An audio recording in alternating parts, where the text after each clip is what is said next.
It happens a lot in the movies, but in real life, assassins rarely leave an intentional clue next to their victims, much less a full-on message.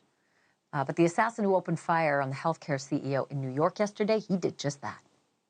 According to the police sources, the words deny, defend, and depose were written on the ammunition that was found at the scene. We know that 3 spent casings and 3 live rounds were recovered there, but it's unclear which ones had the messages. And we don't know whether the words were written on the bullets or etched into the metal. But we do have some idea of what those words mean. The phrase deny, defend, depose bears a striking resemblance to the phrase delay, deny, defend, which are 3 words that critics say big insurance companies like the one this victim ran use as their playbook, i.e., delay payments, deny the claims, and defend the delays and the denials. A highly critical book with that title was released in 2010, and we contacted the author this morning, but he declined to talk to us about it. So do those words mean that Brian Thompson, the victim, was killed by a disgruntled consumer? Or did the killer want us to be thrown off his scent? Joined now by someone who knows a lot about why criminals do the things they do.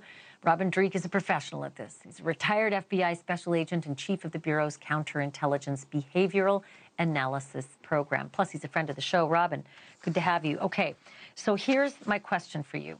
I took a look at these words today, and I really sort of I've just puzzled with them for a while. Deny, depose, defend is what the killer left. Mm-hmm. The actual playbook is delay, deny, defend.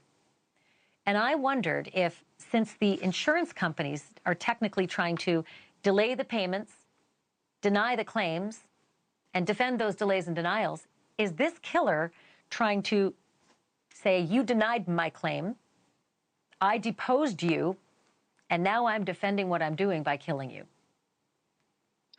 Yeah, I think so. It might have been a play on that book. It looks to me like this is a very personal thing for this individual. And that final word there, depose, remove from office forcibly, rapidly. And I think it had a direct meaning there. And it's not just meant for Thompson himself. I think it's meant for the public at large. You know, this individual might have even seen himself as some sort of social justice hero in this as well, because his entire tempo and demeanor seemed to be pretty upbeat for someone who's about to do something so grave. Also, we mentioned last night that the backpack he was carrying, the clothes he was wearing were all really expensive. The backpack was $300 if it's the right backpack, and it sure looked like it. The jacket he was wearing was pretty expensive as well. So I have wondered if this was, you know, a social justice warrior or a disgruntled customer, or if it was an executive who wanted to change the course of what maybe this person was doing as CEO. I mentioned in the last segment he was trying to change things up at UnitedHealthcare and make it a little easier on the customer to get their claims. And maybe parent company executives and other executives didn't want that to happen. Does that sound crazy? You know, at this point, nothing sounds crazy because there's a lot of things out there and there's a lot of data points coming in at us pretty rapidly. The concept of it being like a rival CEO, it's a little bit more of a stretch for me because that individual has a little bit more to lose. I get the sense that this person already lost someone or something a little closer to him that made him such an icon to try to take action on this. And so, and again, your last expert, Phil, you know, the murder for hire aspect of this, I'm not leaning towards that at all either. And I think this is extremely well rehearsed. And he had a lot of confidence in what he's about to do. I mean, you don't see someone smiling in any photo when he's about to murder someone unless they have a lot of reps and a lot of confidence in what they're going to do, but no experience having done it because he made a lot of missteps. This smiling video could have been taken from a different time, though, because this one's in the hostel, and I don't know when it was taken. Definitely the Starbucks one, which is right before the killing, he's covered up, so we don't know.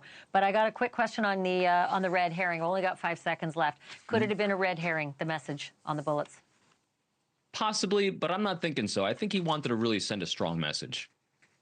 Thanks for watching. Go to joinnn.com to find NewsNation on your screen. And don't forget to click the red subscribe button below to get more of NewsNation's fact-driven, unbiased coverage.